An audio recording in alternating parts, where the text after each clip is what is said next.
خوش آمدید.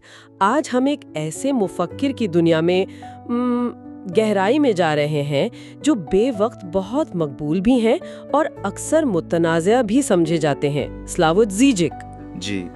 یہ سلووینیا کے فلسفے ہیں، ثقافتی نقاد ہیں، اور ان کے خیالات کو سمجھنا اکثر ایک چیلنج ہوتا ہے. بالکل، اور چیلنج اس لیے بھی ہے کہ وہ کئی بڑے ناموں جیسے ہیگل ہیں، لاکان ہیں، مارکس ہیں، ان کے نظریات کو بالکل ایک انوکھے انداز میں استعمال کرتے ہیں. اچھا. ان کا جو خاص میدان ہے نا، وہ یہ ہے کہ وہ نفسیاتی تجزیے اور فلسفے کی اینک سے دیکھتے ہیں کہ جسے ہم نظریہ یعنی آئیڈیالوجی اور تصور یعنی فینٹیسی وہ ہماری آج کی زندگیوں اور ہمارے معاشروں پر کیسے اثر انداز ہوتے ہیں. تو آج ہمارے پاس جو مواد ہے، خاص طور پر زیجک کی کتاب تصورات کی وبا، The Plague of Fantasies. جی، اور کچھ تنقیدی مضامین بھی ہیں. ان کی مدد سے ہم یہی کھوجنے کی کوشش کریں گے کہ کیسے وہ چیزیں جو ہمیں محض خیالی لگتی ہیں، غیر حقیقی یا شاید ذہن کا فطور، وہ دراصل ہماری ٹھوس حقیقت، ہماری خواہشات اور یہاں تک کہ ہماری سیاست کو بھی تشکیل دے رہی ہیں. یہ یقیناً ایک دلچسپ گفتگو ہونے والی ہے، کیونکہ زیجک ہمیں اپنی روزمرہ کی زندگی کو بالکل مختلف زاویے سے دیکھنے پر مجبور کرتے ہیں. اور ہم آخر میں ظاہر ہے اس تنقید پر بھی بات کریں گے جو ان کے ایران کی گرین موومنٹ کے تجزیے پر کی گئی تھی. اچھا. جو یہ سوال اٹھاتی ہے کہ کیا زیجک خود بھی انہی تصورات کا شکار ہو سکتے ہیں جن کا وہ اتنی گہرائی سے تجزیہ کرتے ہیں. تو آئیے دیکھتے ہیں کہ زیجک کے خیالات کے اس تانے بانے میں آخر کیا چھپا ہے. بنیادی طور پر ان کا منصوبہ کیا ہے، وہ کرنا کیا چاہتے ہیں. دیکھیں، ان کا بنیادی مقصد ہے ہماری آج کی ثقافت، سیاست اور معاشرت کا پردہ فاش کرنا. ٹھیک ہے. یہ دکھانا کہ سطح کے نیچے اصل میں کیا چل رہا ہے. اس کے لیے ان کے جو اہم اوزار ہیں وہ ہے لاکان کا نفسیاتی تجزیہ، خاص طور پر لاشعور اور خواہش کے نظریات. جی. اور ہیگل کی جدلیات یعنی ڈائلیکٹکس، وہ تضادات کے ذریعے حقیقت کو سمجھنے کا طریقہ.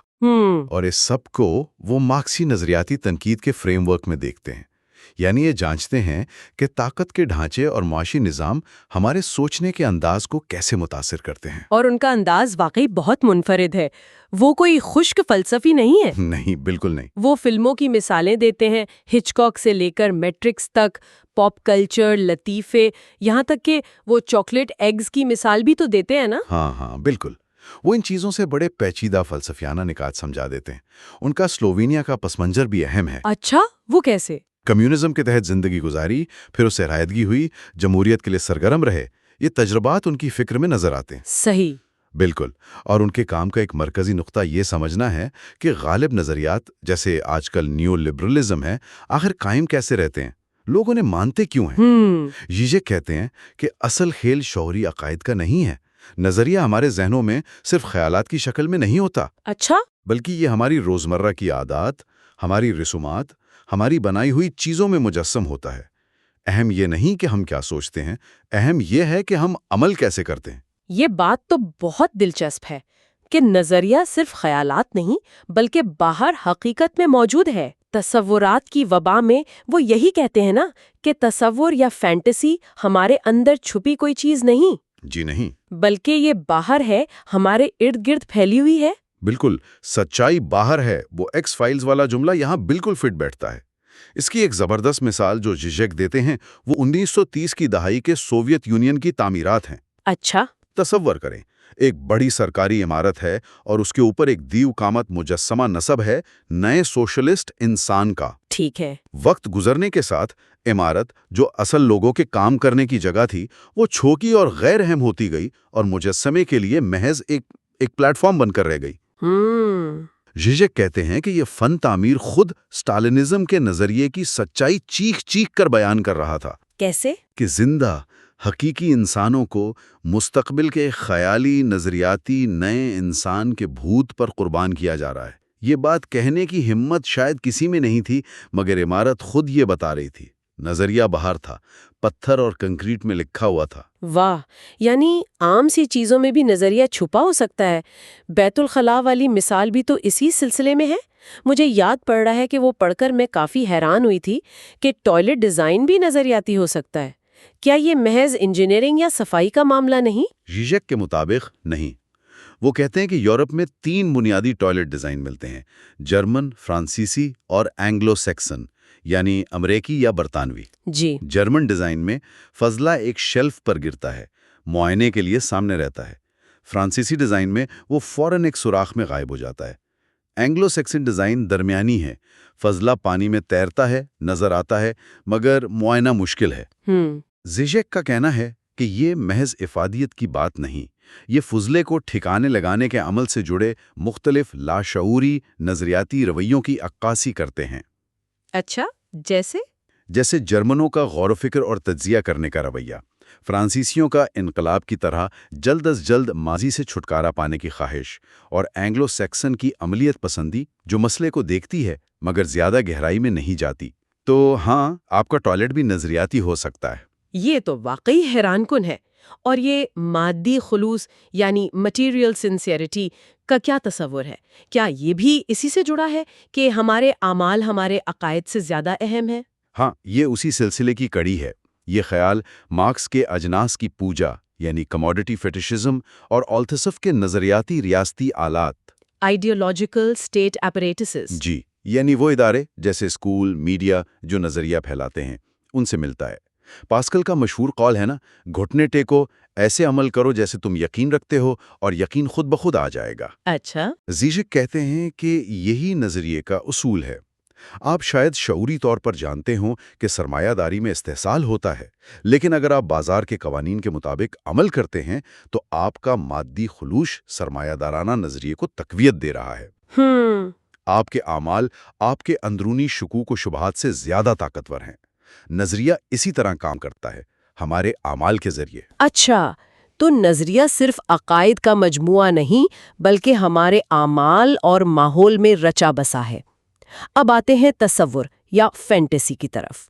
زیزک کہتے ہیں کہ تصور صرف ہماری خواہشات پوری نہیں کرتا بلکہ یہ ہمیں سکھاتا ہے کہ خواہش کیسے کی جائے۔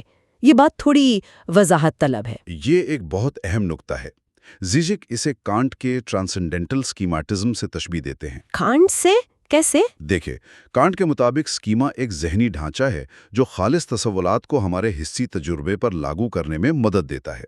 اسی طرح زیزک کہتے ہیں کہ تصور یعنی فینٹیسی وہ فریم ورک یا نقشہ ہے جو ہماری بے لگام مبہم سی خواہش کو ایک مخصوص شکل اور سمت دیتا ہے۔ اچھا، یہ ہمیں بتاتا ہے کہ کون سی چیزیں خواہش کے قابل ہیں۔ تو اگر مجھے مان لیجئے اسٹرابری کیک کھانے کی شدید خواہش ہو رہی ہے تو زیزک پوچھیں گے، اصل سوال یہ نہیں کہ آپ کو کیک مل رہا ہے یا نہیں، بلکہ یہ ہے کہ آپ کو پتہ کیسے چلا کہ آپ اسٹرابری کیک ہی چاہتی ہیں۔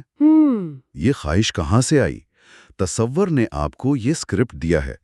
یہ تصور ہی ہے جو ہمیں بتاتا ہے کہ خوشی، کامیابی یا محبت کیسی دکھنی چاہیے۔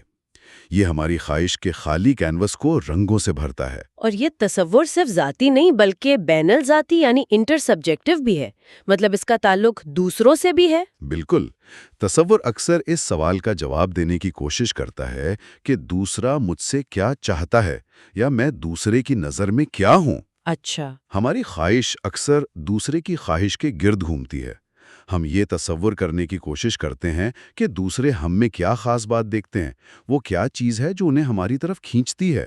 لاکا اسے آبجے پیتیتا کہتے ہیں۔ آبجے پتیتا؟ جی، وہ ناقابل بیان پراسرار شے جو ہماری نظر میں دوسرے کی خواہش کا مرکز بنتی ہے۔ یہ وہ کچھ اضافی ہے جو ہمیں لگتا ہے دوسرے ہم میں دیکھتے ہیں۔ فرائڈ کی بیٹی والی مثال یہاں فٹ ہوتی ہے کیا؟ ہاں بالکل، فرائڈ نے ذکر کیا تھا کہ ان کی بیٹی نے جب کیک کھانے سے انکار کیا تو کہا کہ کیک مزیدار نہیں تھا، لیکن والد صاحب کے چہرے پر خوشی دیکھ کر اچھا لگا۔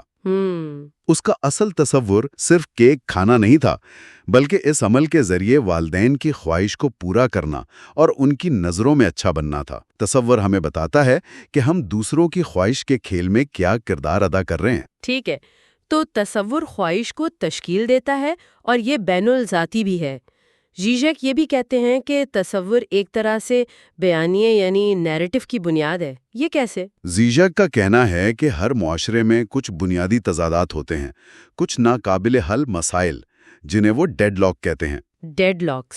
جی، تصور یا فینٹیسی وہ پہلا طریقہ ہے جس سے ہم ان تضادات کو سمجھنے یا ان سے نمٹنے کی کوشش کرتے ہیں، اور بیانیہ یعنی نیریٹو اسی تصور کو وقت کی لکیر پر پھیلا کر ایک کہانی کی شکل دیتا ہے تاکہ وہ تضاد حل ہوتا ہوا محسوس ہو۔ جیسے وہ سرمایہ داری کی شروعات کی کہانی کہ ایک محنتی تھا اور ایک سست، اس لیے آج کچھ امیر ہیں اور کچھ غریب۔ بالکل، یہ ابتدائی اجتماع یعنی پرائمورڈیل ایکیومولیشن کا افسانہ سرمایہ داری کی اصل پرتشدد تاریخ، زمینوں پر قبضے، لوٹ مار، اس سب کو چھپا دیتا ہے اور اسے محنت اور کاہلی کی ایک سادہ اخلاقی کہانی بنا دیتا ہے۔ صحیح۔ ایک اور مثال قانون کی ہے۔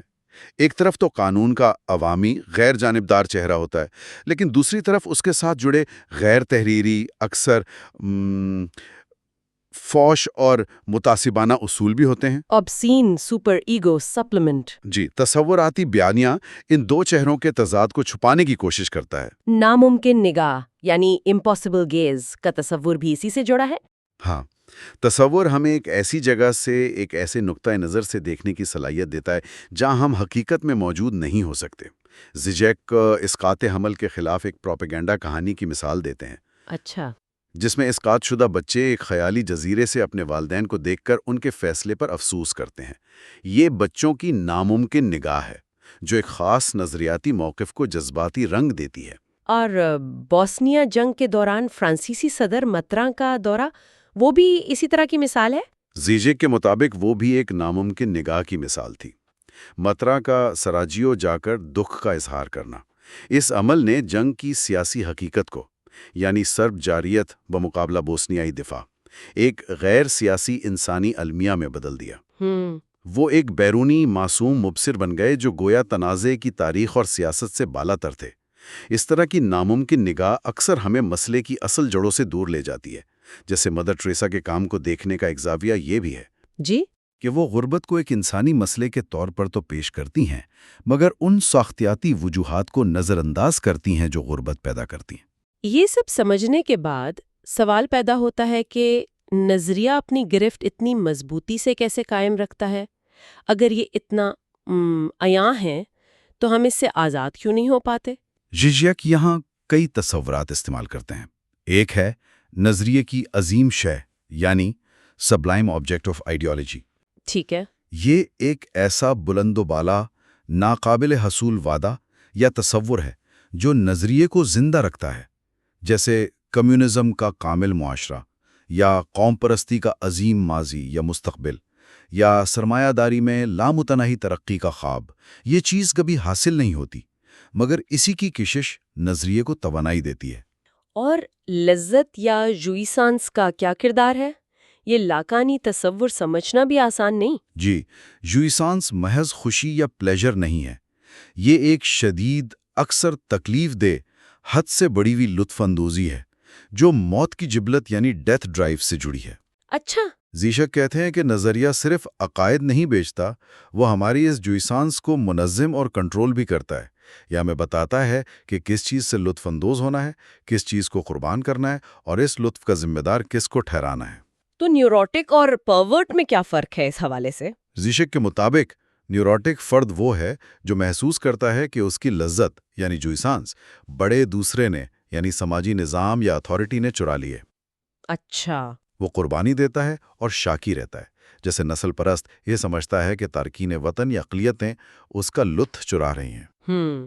اس کے برعکس پرورٹ وہ ہے جو خود کو قانون کے اعلی کار کے طور پہ پیش کرتا ہے، لیکن قانون کے عوامی چہرے کے لیے نہیں، بلکہ اس کے مخفی، غیر تحریری، فحش یعنی obscene سپر ایگو پہلو کے لیے۔ اچھا، مطلب وہ قانون کی خلاف ورزی کر کے نہیں، بلکہ قانون کو نافذ کرنے کے عمل میں، مثلاً تشدد کے ذریعے ایک خاص قسم کی پرواز لذت حاصل کرتا ہے۔ اور سب سے حیران کن بات شاید یہ ہے کہ نظریہ سب سے زیادہ مؤثر تب ہوتا ہے جب ہم اس پر پوری طرح یقین نہیں رکھتے، بلکہ اس سے تھوڑا فاصلہ رکھتے ہیں۔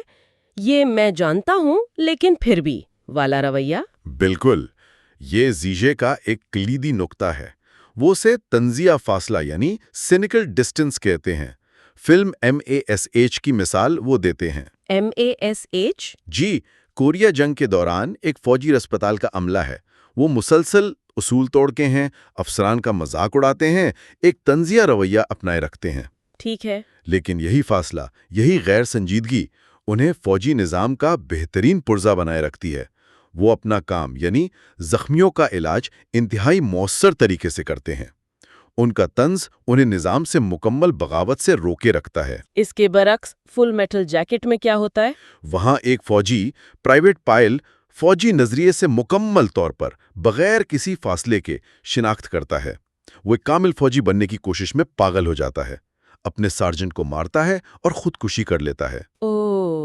جو کہتے ہیں کہ مزدیح سے یہ مکمل غیر تنزیہ شناخت تباکن ہو سکتی ہے۔ نظریے کو کام کرنے کے لیے تھوڑے سے فاصلے، تھوڑی سی منافقت کی ضرورت ہوتی ہے۔ میں جانتا ہوں یہ بکواس ہے، لیکن میں پھر بھی کر رہا ہوں کیونکہ نظام ایسے ہی چلتا ہے۔ یہ رویہ نظریے کو زندہ رکھتا ہے۔ تو اگر تنزیہ فاصلہ بھی نظریے کا حصہ ہے تو پھر اس سے نکلا کیسے جائے؟ کیا لا تعلقی یعنی ڈس آئیڈینٹیفیکیشن ایک راستہ ہے؟ ہاں، زیجک اس امکان کی طرف اشارہ کرتے ہیں۔ ایک طریقہ ہے زیادہ شناخت یعنی اوور آئیڈینٹیفیکیشن۔ اس کی بہترین مثال چیک novel the good soldier Schweik کا کردار ہے۔ Good soldier شویک؟ جی، شویک پہلی جنگ عظیم میں آسٹرین فوج کا سپاہی ہے۔ وہ احکامات پر اتنی زیادہ تندہی، اتنی لفظی پابندی اور اتنی سنجیدگی سے عمل کرتا ہے کہ وہ پورے فوجی نظام کی حماقت اور بے معنویت کو بے نقاب کر دیتا ہے۔ اچھا؟ وہ نظام کو اندر سے کھوکھلا کر دیتا ہے، اس کے احمقانہ پن کو بڑھا چڑھا کر پیش کر کے۔ یہ تمام باتیں تو بہت فکر انگیز ہیں، لیکن اب ہمیں اس تنقید کی طرف بھی آنا چاہیے جو زیجک پر ہوئی ہے، خاص طور پر ایران کے حوالے سے۔ نیتھن کومز کا ایک مضمون ہے اس پر۔ جی، نیتھن کومز کہتے ہیں کہ زیجک عام طور پر بائیں بازو کے لیے سخت سچ بولنے والے سمجھے جاتے ہیں۔ جی، کومز کا نقطہ یہی ہے کہ زیجک اکثر بائیں بازو کی رومانوی سوچ یا مثالیتی خواہشات پر تنقید کرتے ہیں اور انہیں زمینی حقیقتوں کا سامنا کرنے کو کہتے ہیں۔ لیکن کومز کے مطابق جب 2009 میں ایران میں گرین موومنٹ اٹھی اور میر حسین موسوی امیدوار تھے تو زیجک کا مضمون بلوسکونی ان تہران، وہ ان کی اس معمول کی حقیقت پسندی سے ہٹ کر تھا۔ کومز نے اس معاملے میں مثالیت پرست یعنی آئیڈیلسٹ قرار دیتے ہیں۔ تنقید کی وجہ کیا تھی؟ کیا زیجک نے موسوی کی غیر مشروط حمایت کی تھی؟ کومز کی تنقید کا مرکز یہ ہے کہ زیجک نے موسوی کی حمایت کرتے ہوئے ان کے ماضی کو نظر انداز کیا یا کم اہمیت دی۔ موسوی کا ماضی؟ جی، موسوی 1980 کی دہائی میں ایران کے وزیر اعظم تھے، ایک ایسا دور جس میں ایران عراق جنگ ہوئی اور ہزاروں سیاسی قیدیوں کو پھانسی دی گئی۔ کومز سوال اٹھاتے ہیں کہ کیا ایک ایسے شخص کو حقیقی تبدیلی کی علامت سمجھنا حقیقت پسندی تھی؟ تو کومز کا الزام یہ ہے کہ زیجک خود تصور کا شکار ہو گئے۔ ہاں، کومز کا استدلال یہی ہے کہ زیجک گرین موومنٹ کے اس تصور میں بہہ گئے جو موسوی کو 1979 کے انقلاب کی اصل خالص روح کی بحالی کی امید کے طور پر پیش کر رہا تھا۔ اچھا۔ کومز کے نزدیک یہ ایک قسم کی تاریخی نظر ثانی تھی جس نے موسوی کے دور اقتدار کے متنازع پہلوؤں کو پس پشت ڈال دیا۔ اس طرح کومز کہتے ہیں کہ زیجک نے ایران میں تبدیلی کی حقیقی سیاسی پیچیدگیوں اور حکمت عملی کی ضرورت کو نظر انداز کیا اور خود اسی تصورات کی وبا کو پھیلانے میں مددگار ثابت ہوئے جس کے خلاف وہ عام طور پر لکھتے ہیں۔ یہاں یہ واضح کرنا ضروری ہے کہ ہم صرف کومز کے مضمون میں پیش کردہ تنقید کو بیان کر رہے ہیں، یہ ہمارا اپنا تجزیہ یا موقف نہیں ہے۔ ٹھیک ہے، تو آج کی ساری گفتگو کو سمیٹتے ہوئے ہم یہ کہہ سکتی ہیں کہ زیجک کے لیے تصور یا فینٹسی کوئی معمولی چیز نہیں، یہ محض فرار نہیں بلکہ یہ ہماری حقیقت کی بنیاد ہے۔ جی بالکل۔ یہ ہمیں خواہش کرنا سکھاتی ہے، ہمارے اعمال کو سمت دیتی ہے اور نظریے کو قائم رکھنے میں مدد کرتی ہے۔ بالکل، یہ ہماری روزمرہ زندگی میں، ہماری عادات میں، ہماری بنائی ہوئی چیزوں میں، ہماری سیاست میں ہر جگہ موجود ہے۔ زیجک ہمیں دعوت دیتے ہیں کہ ہم ان پوشیدہ غیر تحریری اصولوں اور تصوراتی ڈھانچوں کو پہچانیں جو ہماری زندگیوں کو کنٹرول کرتے ہیں، اکثر ہماری لا علمی میں۔ ہیگل، لاکان اور مارکس کے اوزار استعمال کر کے وہ ان تہوں کو کھولنے کی کوشش کرتے ہیں۔ اور ایران والی تنقید یہ بھی یاد دلاتی ہے کہ یہ تجزیہ کتنا پیچیدہ ہے اور کیسے بڑے مفکر بھی انہی تصوراتی قوتوں کے زیر اثر آ سکتے ہیں جن کا وہ مطالعہ کرتے ہیں۔ یقیناً یہ ان کے کام کی اہمیت کو کم نہیں کرتا، بلکہ شاید اس کی پیچیدگی کو مزید اجاگر کرتا ہے۔ آج کے لیے ایک آخری سوچ چھوڑے جاتے ہیں سامعین کے لیے۔ اگر تصور واقعی ہماری حقیقت، ہماری خواہشات اور یہاں تک کہ ٹوائلٹ استعمال کرنے سے لے کر سیاسی تحریکوں تک ہر چیز کو اس گہرائی سے تشکیل دیتا ہے، تو پھر ہم اپنی زندگیوں پر حکمرانی کرنے والے ان غیر تحریری اصولوں کو پہچاننے کا آغاز کیسے کر سکتے ہیں؟ یہ ایک بڑا سوال ہے۔ اور کیا ہوگا اگر ہم گڈ سولجر شویک کی طرح ان تصوراتی فریم ورکس کو نظر انداز کر کے صرف تحریری اصولوں پر لفظ بلفظ حد سے زیادہ سنجیدگی سے عمل کرنے کی کوشش کریں؟ کیا اس طرح نظام کی اصل شاید مضحکہ خیز حقیقت سامنے آ سکتی ہے؟ اس پر غور کیجیے گا۔ اگلی بار تک کے لیے اجازت۔